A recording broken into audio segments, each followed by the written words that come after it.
اور لوگ اعتراض کرتے ہیں کہ نعوذ باللہ صحابہ کرام بھی عثمان ابن عفان کی شہادت میں شامل تھے، اور یہ کہنے والے کون ہیں؟ جو چند اردو کی کتابیں پڑھ کر، عربی سمجھنے کی جن میں صلاحیت نہیں ہوتی ہے، چند اردو کتابیں پڑھ کر، شیعوں کی کتابیں پڑھ کر وہ نعوذ باللہ صحابہ کرام پر یہ اعتراض کرتے ہیں کہ صحابہ کرام بھی عثمان ابن عفان رضی اللہ تعالیٰ عنہ کی شہادت میں شامل تھے۔ ایسے بدبخت اور بدعقیدہ لوگوں کا جو معاملہ ہے، ان کا منصوبہ جو ہے میرے بھائی اور دوستو یہ ہے کہ وہ ہمارے اور آپ کے دلوں سے صحابہ کرام کی عظمت کو ختم کرنا چاہتے ہیں۔ وہ ہمارے اور آپ کے دلوں میں جو مقام محمد رسول اللہ صلی اللہ علیہ وسلم نے صحابہ کرام کا بٹھایا ہے، اس مقام کو کم کرنا چاہتے ہیں چند اردو کی کتابیں پڑھ کر۔ ایسے ہی بدبخت پاکستان کا رہنے والا آیا تھا، شروع میں قرآن حدیث کی باتیں کی، بڑی بڑی کتابیں اپنے سامنے رکھا،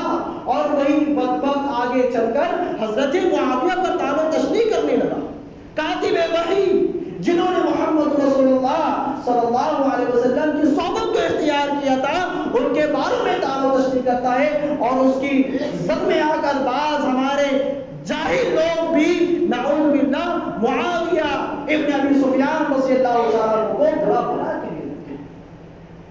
تو یہ فتنہ برپا ہوا تھا جو اللہ کے رسول نے کہا جو فتنوں سے بچا لیا گیا وہی حقیقت میں نجات پائے گا۔ لہذا جو امیر معاویہ کو علی بن ابی طالب رضی اللہ تعالیٰ عنہ کے درمیان فیصلے کی بنیاد پر غلط کہتا ہے، ان دونوں میں سے کسی ایک کو غلط کہتا ہے، سمجھ لو کہ وہ اس فتنے میں آ چکا ہے جس فتنے سے وہ توبہ کے بغیر نجات نہیں پا سکتا۔ میرے بھائیو دوستو،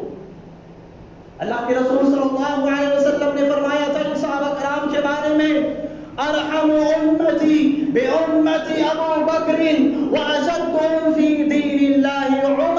واصدقهم حیاء عثمان واقصاهم علی بن ابی طالب۔ اللہ کے رسول صلی اللہ علیہ وسلم نے فرمایا کہ میری امت میں، لوگوں میری امت میں سب سے زیادہ رحم کرنے والے، اور یہ امت کا معاملہ کہاں سے؟ محمد رسول اللہ صلی اللہ علیہ وسلم نے جب یہ فرمان اپنی زبان مبارک سے نکالا تھا، جب سے لے کر قیامت تک اللہ کے رسول صلی اللہ علیہ وسلم نے اعلان فرما دیا کہ اس امت کا سب سے زیادہ رحیم و کریم مہربان اگر کوئی شخص ہے تو وہ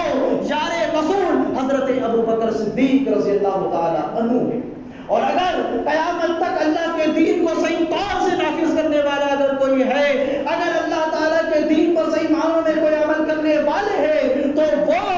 شیطانوں کا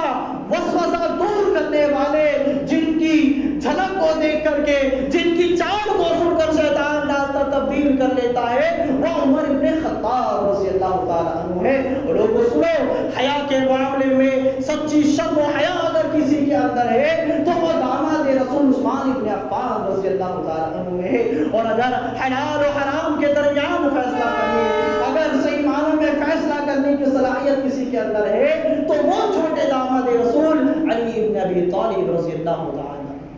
تو میرے بھائی اور دوستو، کسی بھی اعلیٰ سے اعلیٰ، ادنا سے ادنا صحابی کے بارے میں ہم اپنے دل میں بغض و حسد پیدا نہ کریں۔